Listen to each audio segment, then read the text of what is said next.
Exogen es un dispositivo de curación ósea por ultrasonido exclusivo que acelera todo el proceso de curación de fracturas.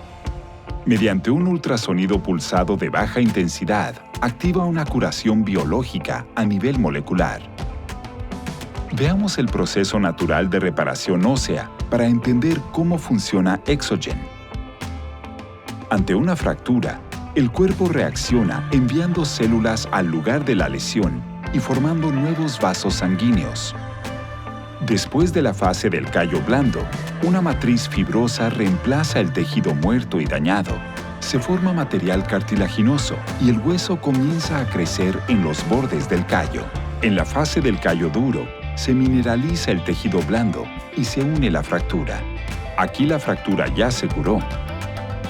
Por último, en la remodelación, el hueso débil es sustituido por hueso cortical más fuerte. Si bien este proceso suele ser exitoso, puede demorarse o fallar, y ahí es donde Exogen puede ser útil.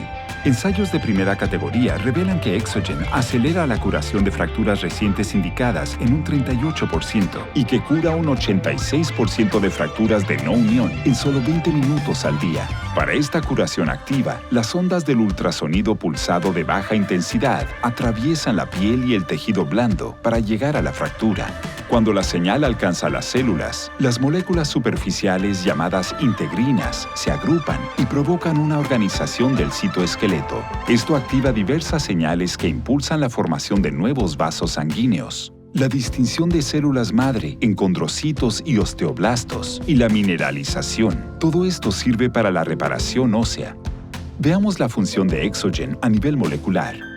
Exogen aumenta la expresión de COX-2 en el lugar de la fractura, lo cual produce prostaglandina 2, que impulsa varios pasos en el proceso de reparación. Además, aumenta los factores de crecimiento, como el factor de crecimiento endotelial vascular, que promueven la formación de vasos sanguíneos. Estos factores inducen la actividad de las células reparadoras y reclutan nuevas células. Al aumentar las proteínas morfogénicas óseas y otros factores de crecimiento, Exogen estimula la formación de condrocitos y osteoblastos y acelera la formación ósea.